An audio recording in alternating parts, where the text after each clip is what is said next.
Cada vez más las enfermedades raras han mostrado ser un tema de gran complejidad, donde queda mucho que hacer. Jornadas como la presente pueden dar un renovado aliento y vaya por delante mi sentimiento de ilusión y esperanza, porque los profesionales disfrutamos de un gran privilegio, y es que cada día los pacientes y sus familias nos transmitieron su capacidad para luchar frente a una patología grave y de tratamiento no siempre eficaz. Repito, una enfermedad rara es una enfermedad de baja prevalencia, poco común o minoritaria, una incidencia por debajo de 5 por 10.000 habitantes. Pero esta cifra puede variar según las condiciones ambientales. Por ejemplo, el linfoma de Burkitt es raro entre nosotros. En América Central es frecuente.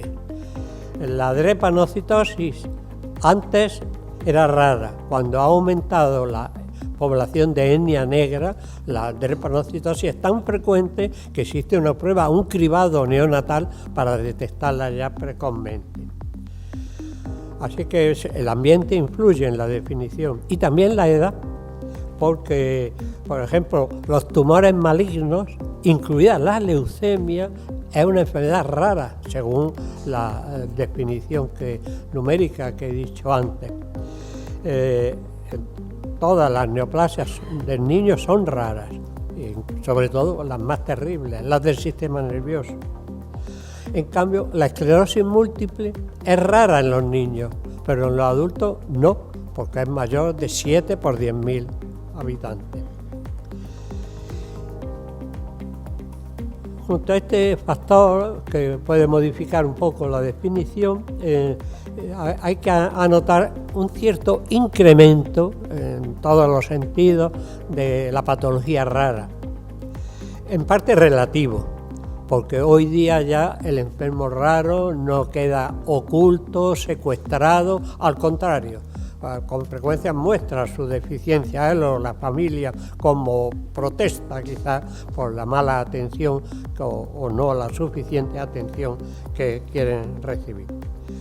Por otra parte, el aumento es relativo, como es lógico, porque baja la marea de la patología clásica, por ejemplo, las enfermedades infecciosas, que hoy día controlamos con vacunas, con antibióticos, y entonces surge otro tipo de patología, entre ellas la que llamamos rara.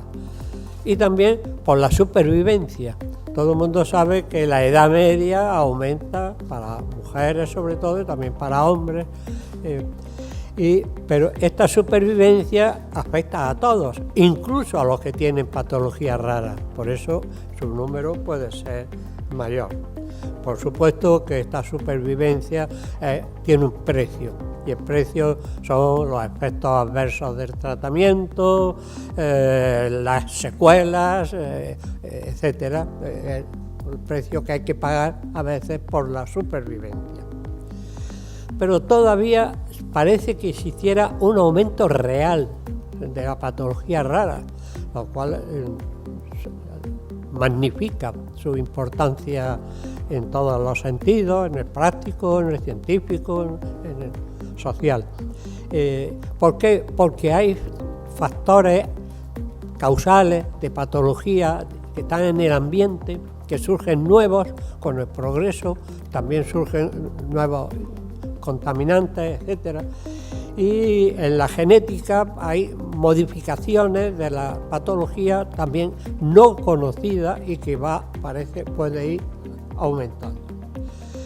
De esta manera, pues hace medio siglo largo, cuando yo era un médico joven todavía, pues tuvimos la suerte de conocer por primera vez por qué existían cromosomopatías, alteración del cromosoma, y le pusimos nombre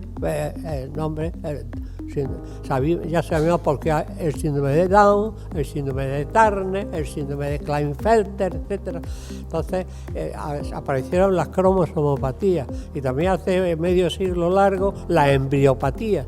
Entonces se supo que el embrión podía padecer por el efecto de unos virus, en aquel momento el de la rubeola, el citomegalovirus, luego vendrían otros, o por el efecto incluso de medicamentos, que todavía queda el recuerdo inolvidable, trágico de la talidomida, que todavía tiene actualidad entre nosotros.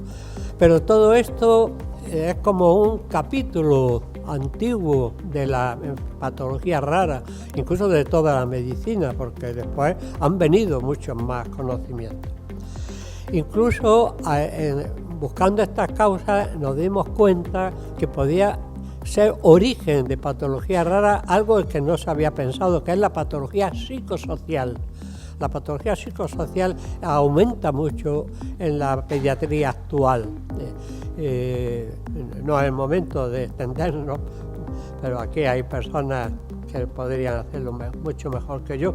Pero el hecho que yo quisiera decir aquí es que ahora un trastorno psicosocial puede manifestarse como algo raro como puede ser la enfermedad de Munchausen, el síndrome de patología falsa provocada por la madre o por los próximos y que da síntomas rarísimos, entre ellos pues, a veces una mala adaptación al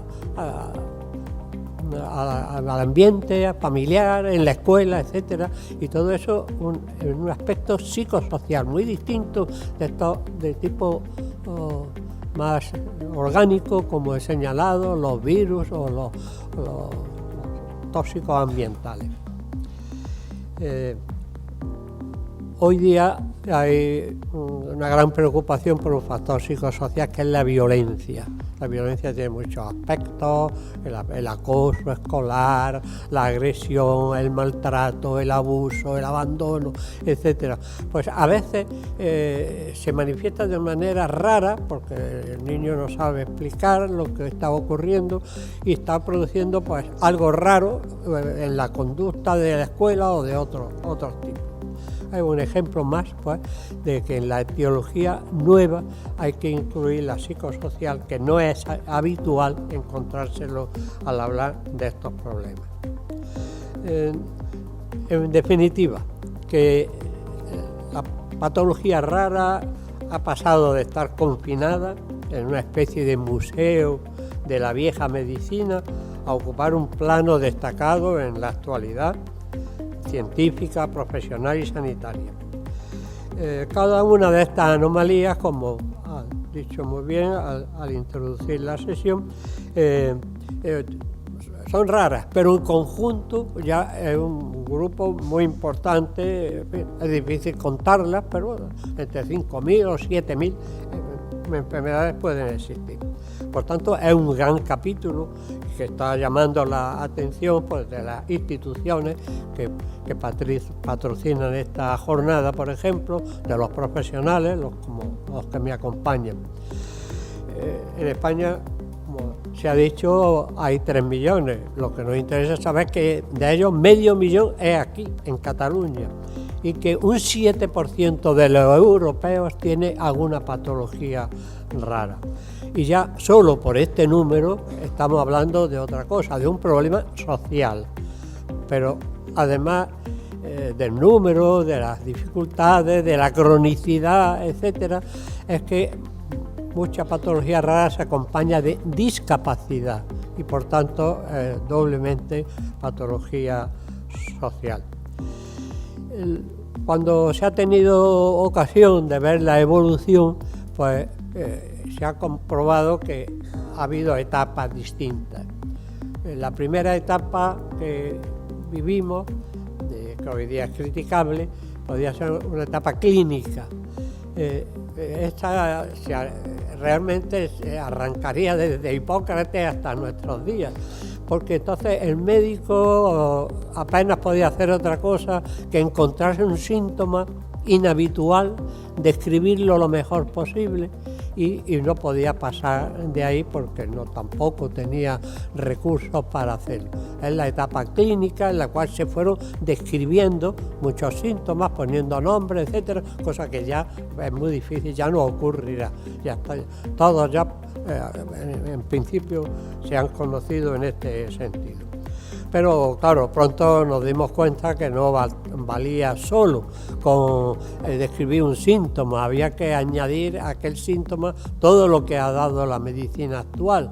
Síntomas, signos, montañas de datos analíticos, imágenes, no solo radiografía, sino todos los demás métodos que hay para la imagen y luego ya finalmente lo que hoy día domina, no ya el metaboloma, el proteoma, sino el genoma y el epigenoma, todo una montaña enorme. Por esto repercute en la práctica médica la necesidad de cambiar la historia clínica, aunque yo sé que mis colegas no están todos de acuerdo. Primero tenemos la historia clínica clásica, de interrogatorio, examen clínico, etcétera. Luego ya vino la historia clínica basada en problemas. Luego la historia clínica basada en la evidencia. Y hoy día a la historia clínica de la medicina actual que están haciendo se llama la medicina de precisión dentro de un ámbito más global que es la ontología humana, pues necesita la historia clínica digital y electrónica que tiene pues sus objeciones y que tampoco es momento de discutir aquí entre nosotros. En definitiva, que en esta primera fase, basada en el síntoma, era una fase descriptiva y esta obra que el doctor Simón ha tenido la amabilidad de citar, pues el manual ilustrado de enfermedades raras como una introducción al tema, estaba basado en el síntoma más evidente que podíamos ver, si el paciente o la persona Down o Turner, etcétera, aparecía con delgadez, con trastornos en la fascia, en el cráneo, en las manos, etcétera. Hoy día esto es difícil porque le he dicho, por el cúmulo de datos que se van haciendo. Un ejemplo, por ejemplo, oftalmológico, en honor del doctor Simón, en esa obra se puede leer, por ejemplo, que la ectopia lentis, es decir, la subluxación del cristalino, que da un trastorno visual, como si el niño fuera miope. Pues eso era muy típico de una enfermedad, de un trastorno muy característico de tipo la enfermedad de Marfan, que cursa con un crecimiento alto, pues ya tiene interés. Pues se da en el Marfan y en dos enfermedades más, según este libro. Pero en la realidad actual es que hay 40 enfermedades que pueden tener subluxación de cristalino. Esto da idea de cómo hay que sobrepasar esta fase, digamos, descriptiva o clínica. La segunda fue la fase etiopatogénica, o sea, buscando la causa, el porqué, porque de ahí podía venir luego cómo diagnosticar y cómo tratar. Ya he dicho pues algunos datos, desde luego todo está dominado por la avalancha de la genética, aunque hay que decir que solo el 1% del genoma comprende el exoma, es decir, los exones que codifican, y son 180.000 en cada célula. También, por tanto, un terreno que tendrá que ir progresando. La etapa actual es la de consideración global del trastorno en todos los sentidos, en el sentido personal, su repercusión social, etcétera, etcétera, que puede ser. Esto está en este tipo de medicina que irán leyendo, que hace muy poco está surgiendo, pero que ya incluso aquí en Barcelona ha habido un acto dedicado a ello, sobre la medicina de precisión. y para la cual ha habido que buscar un término que era de Aristóteles, nada menos, la ontología, porque lo que interesa es el ser, todo lo que corresponde al ser, no un trastorno de un tipo u otro, una infección, un trastorno en los ojos, etcétera, no, el ser entero y todas sus circunstancias. Y esto es la ontología y la ontología humana. Y hay un grupo de médicos en América, en las revistas más importantes, que están publicando mucho en estos días. Se piensa que quizá habrá incluso una taxonomía nueva, las enfermedades se llamarán de una manera distinta, de manera que la transferencia de datos de un sitio a otro sea fácil y, por supuesto, en la investigación, pues la investigación translacional sea también más positiva. En cuanto a genética, decir que hemos visto pasar desde la época celular, que estaría representada por los cromosomas, pero pronto ya aprendimos que los cromosomas no es más que ese hilo de ADN que mide casi 2 metros enrollado para formar un cromosoma. Por tanto, hemos pasado de estudiar el cromosoma al estudiar el ADN y describir sus distintas alteraciones con una serie de métodos que no me voy a describir.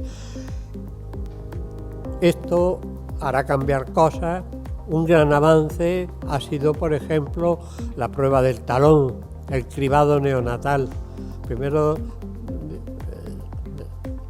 conocíamos así precozmente, de manera temprana, 2 enfermedades.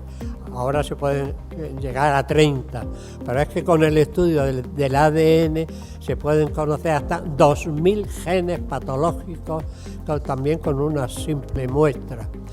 Esto realmente tendría que costar poco, lo que vale mucho es poner en marcha el sistema. Una revista de difusión que alguno puede haber leído no hace mucho, en Time, pues decía que esto no tenía que costar más de 10 euros la prueba y que en 6 días tendría que estar realizado.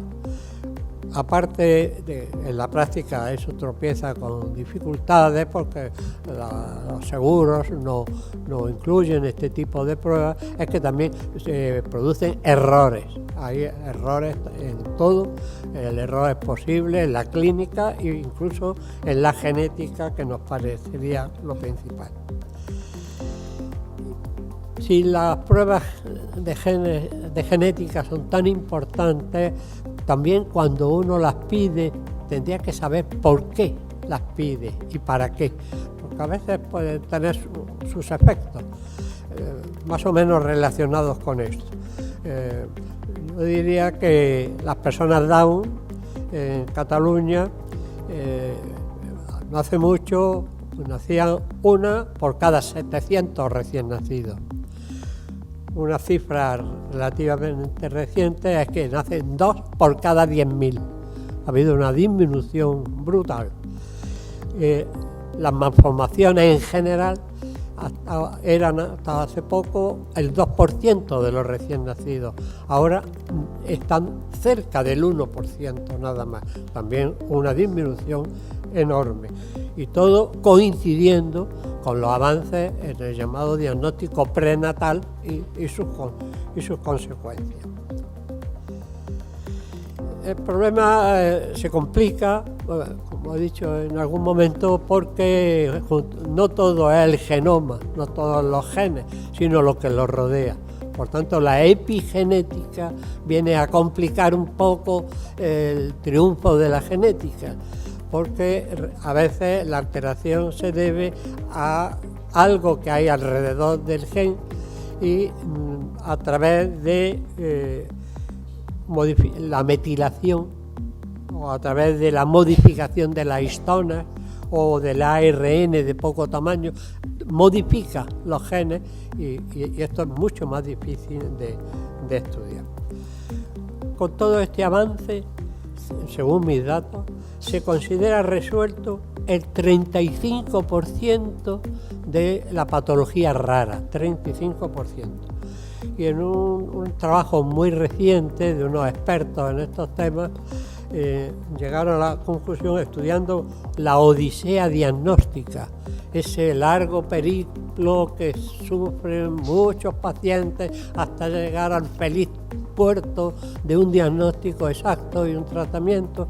Pues esa odisea diagnóstica en un estudio reciente se resolvía en el 28% de los casos, aplicando todos los avances actuales. Por consiguiente, queda mucho que hacer. Y otro dato que hay que tener en cuenta al magnificar la genética es que hay patología en la cual influyen varias causas, no solamente una.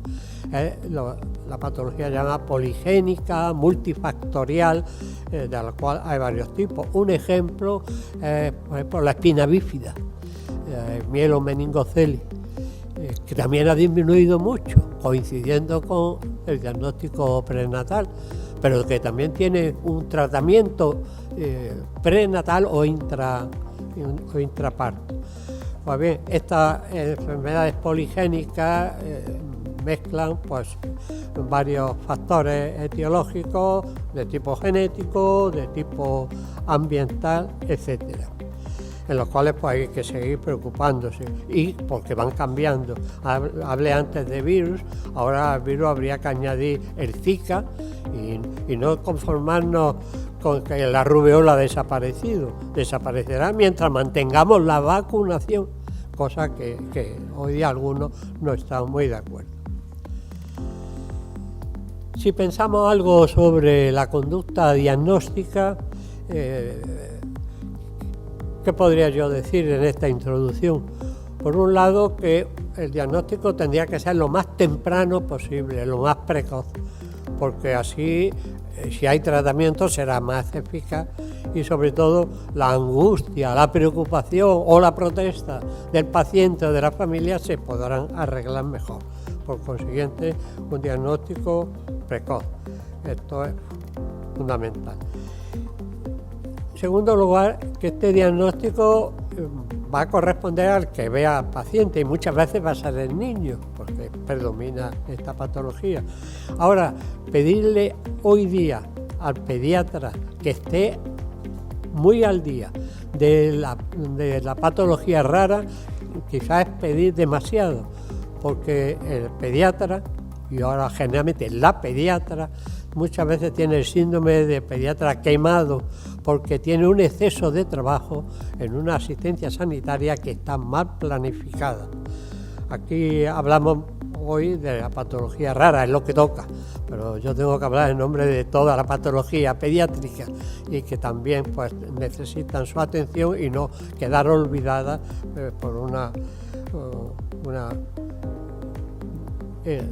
organización actual, donde se le puede exigir a un pediatra que en una tarde asista a 50, y si se presentan además de 50 pacientes, 20 sin hora, tiene por obligación que verlos también. Esto crea unas bajas frecuentísimas por este síndrome que estoy diciendo. El otro asunto es que no solamente el pediatra general debe de tener interés en este diagnóstico, sino que hay que presentarse en este momento del diagnóstico con el talante de una persona que está dispuesta a seguir la patología rara, sabiendo que aquello va a ser largo, que puede durar mucho tiempo, y por tanto ya desde el principio ejercer esa fuerza tan importante que hay en el acto de diagnosticar y de tratar, que es la empatía.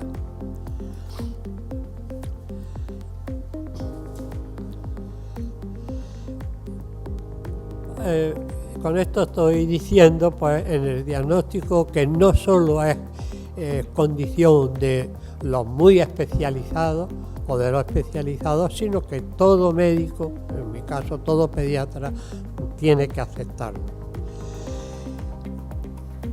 En cuanto al diagnóstico, también recordar que hay una serie de pruebas complementarias importantísimas, como ya he citado, pero que todavía la exploración clínica clásica tiene valor.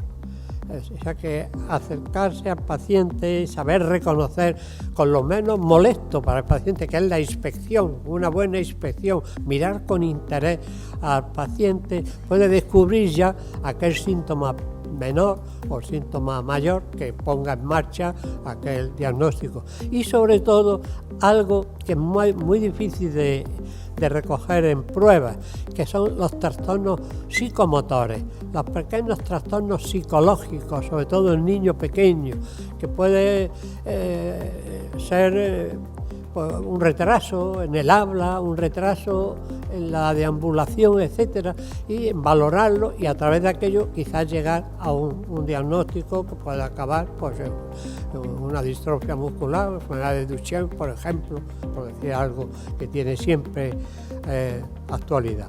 A veces vamos a encontrar síntomas mayores, como unas convulsiones, una convulsión en un recién nacido. Hay una patología rara, el síndrome de Ohtahara, una convulsión en el recién nacido, si no se inhiben rápidamente, destruyen gravemente, lesionan gravemente el cerebro.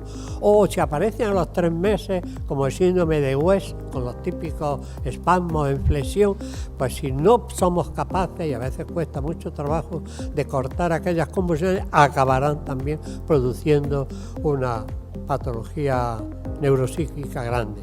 Síndrome de West es frecuente, por eso hay un día anual dedicado precisamente al síndrome de West como otro ejemplo de la patología rara. Hablando del diagnóstico, el problema no acabará con poner una etiqueta diagnóstica, por supuesto. A veces hay que vencer barreras que surgen ya al principio, y algunas barreras son precisamente no por parte de la organización médica o de la incompetencia, etcétera, sino a veces de la misma persona afecta, porque hay maneras muy distintas de reaccionar cuando se le da un diagnóstico de este tipo. Un padre, ante tan mala noticia, suele sufrir un impacto traumático, con peligro de caer en una situación depresiva, de rechazo, desespero o desapego. Otro, por el contrario, presentará un cuadro de sobreimplicación, manifestando en forma de ansiedad, agresividad, culpabilidad, que asume o traslada a la persona próxima, como puede ser el mismo médico. Parecido es la persona que atosiga al clínico con su insistencia, solicitando de manera repetida todo lo concerniente a la enfermedad. A veces la familia mantiene una actitud prolongada, de cierto modo justificada, de tipo dubitativo, duda, sin aceptar lo conocido hasta el presente. Pero esto destruye algo imprescindible, que es la mutua confianza. También interesa la reacción del paciente o de la persona afecta. Con frecuencia y dependiendo de la edad, presentará modificación similar a la que he indicado para la familia, en especial la depresión y la sobreimplicación.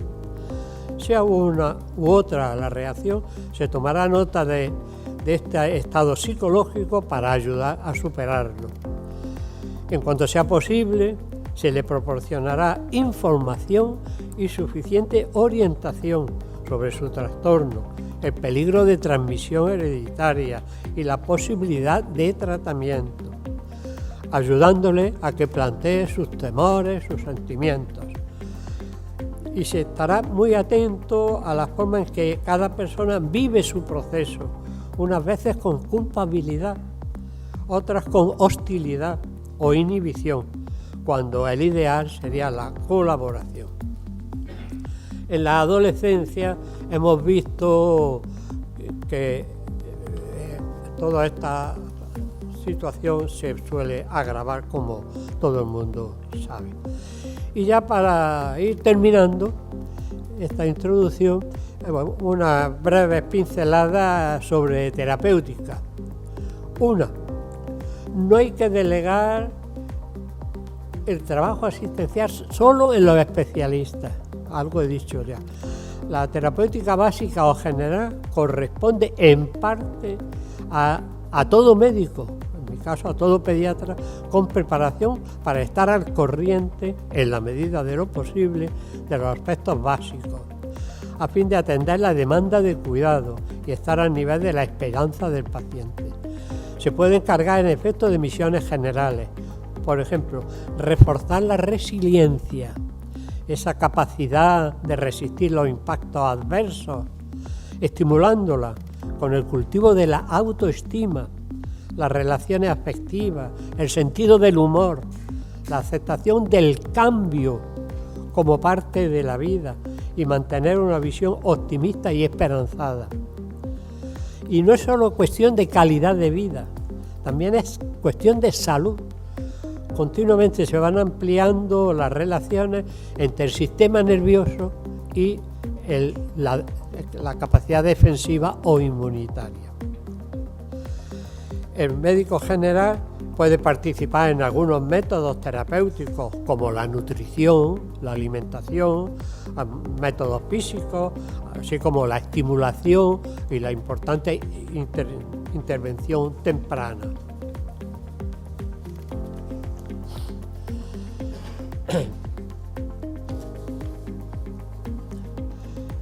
Por supuesto,